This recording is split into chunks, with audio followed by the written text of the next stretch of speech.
Sugeng enjang para adi yuswa, sugeng pepanggihan malih wonten ing renungan padintenan adi yuswa ing dinten Selasa Legi selawi November 2020. Sumangga dinten punika kita nampeni jejer Kristus Raja. Kristus Raja. Para adi yuswa, minggu punika kita lumebet ing Minggu Kristus Raja. Mungkasi urutaning taun liturgi lan minggu salajengipun kita lumebet ing mangsa Advent Natal ingkang dipun wastani wiwitanipun taun liturgi enggal. Minggu Kristus Raja, para umat dipun ajak sami ngakeni lan pitados bilih Gusti Yesus punika Ratu ingkang badhe rawuh malih mungkasi jaman. Karana punika para umat kedah nyawisaken manahipun setya manembah dumateng Gusti ingkang jumeneng Ratu. Nalika sinalib Pilatus maringi tetenger ing kajeng salibipun Gusti Yesus srana tembung INRI. Yesus Nazaret rek Judea, Yesus Nazaret Ratu Yahudi. Tembung punika satunggaling panyenyamah dhateng tiyang Yahudi ingkang nyedani ratunipun piyambak. Nanging tembung punika ugi minangka pengaken bilih Gusti Yesus nyata-nyata ratuning gesang kita. Bab punika ketingal ing Lukas 24 ayat 51 nalika Durjana ingkang pitados matur dumateng Gusti Yesus. Duh Gusti Yesus, mugi paduka karsa ngengeti dhateng kawula menawi paduka rawuh ing kraton paduka. Saking riku Gusti Yesus mangsuli, aku pitutur marang kowe saktemeni ing dina iki uga kowe bebarengan karo aku ana ing Pirdaus. Punika saged awit Gusti Yesus punika ratuning gesang lan swarga. Para adi yuswa, saking waosan punika kita mangertos bilih Gusti Yesus punika Gusti ingkang kebak kawelasan. Panjenenganipun karsa ngapunten sak kathahing dosa tetiang ingkang sampun nyalipaken panjenenganipun sarta tiyang duraka ingkang mratobat.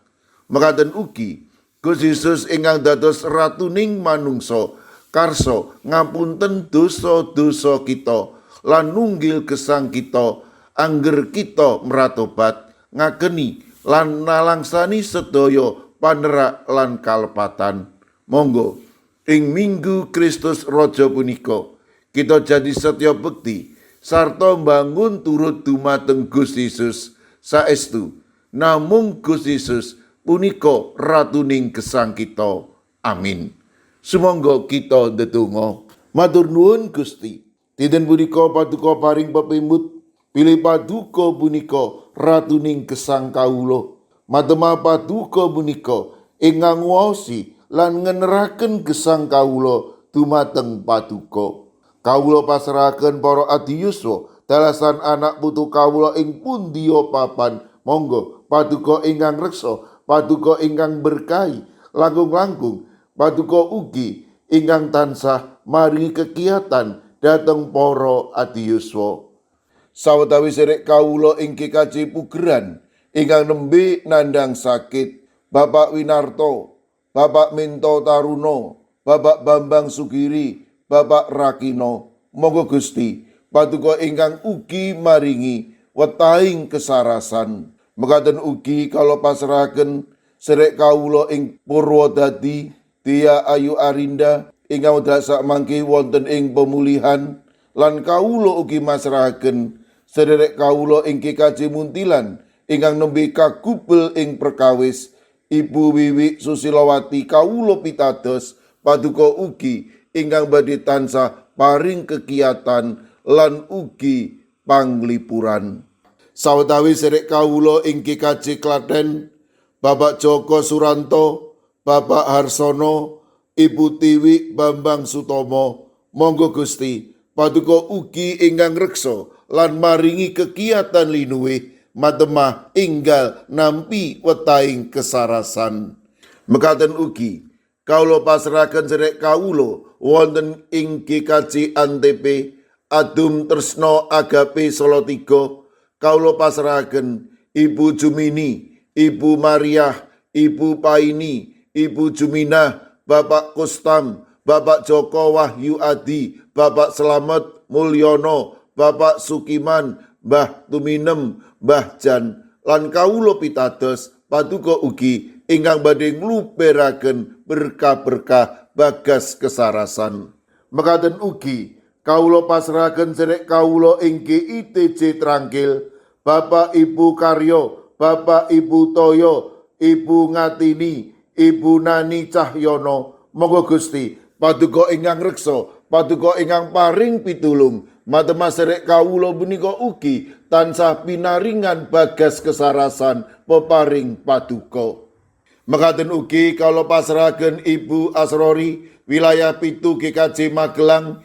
Kawula pasrahaken ugi Bapak Andika, putra mantunipun Bapak Kris Susianto wonten ing wilayah 6 GKJ Magelang. Monggo Gusti paduka ingkang makarya mademah Bapak Andika menika inggal nampiya wetahing kesarasan peparing paduka. Kawula pasrahaken Bapak Budiono, wilayah sekawan GKJ Magelang ingkang wedal sakmangke nembe nandhang sakit. Monggo Gusti paduka ingkang reksa, paduka ingkang ngiyataken lan paduka ugi ingkang maringi bagas kesarasan. Kawula pasrahaken Ibu Wahyuningsih Wakijan wonten ing GKJ Ngablak ingkang wedal sakmangke wonten ing pemulihan. Kawula pasrahaken warga GKJ Sragen, Bapak Adi Sungkono, Ibu Astuti Purnaningsih, Bapak Warsito Riyadi, Bapak Suyanto lan Ibu Sumiati.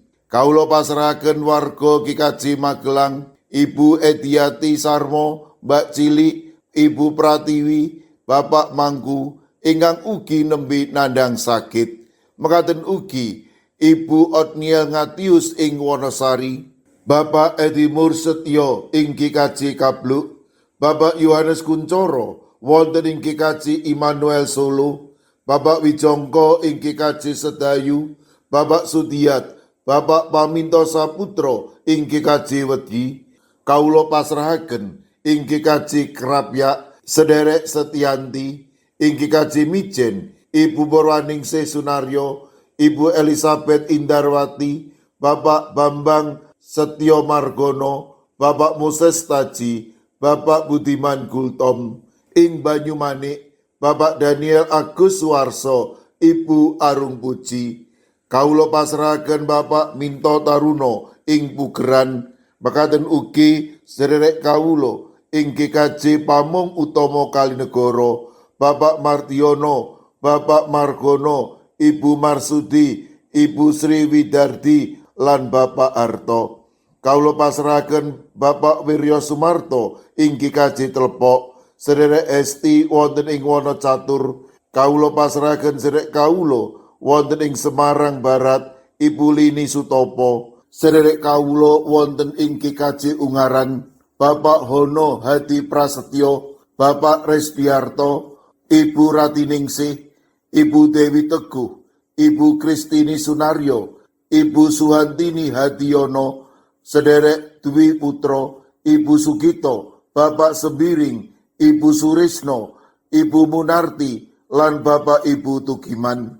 Lan kawula pasrahaken ing GKJ Tuban, Bapak Yohanes Mudadi, ing GKJ Wonosobo, Bapak Lazarus Samijan, Ibu Endang Sarjono, Bapak Yusuf Sunaryo. Kawula pasrahaken Ibu Lasiem ing Gundang Winangun, Eyang Sarwito ing GKJ Ngalian, lan ugi Ibu Wahyono wonten ing GKJ Plengkung.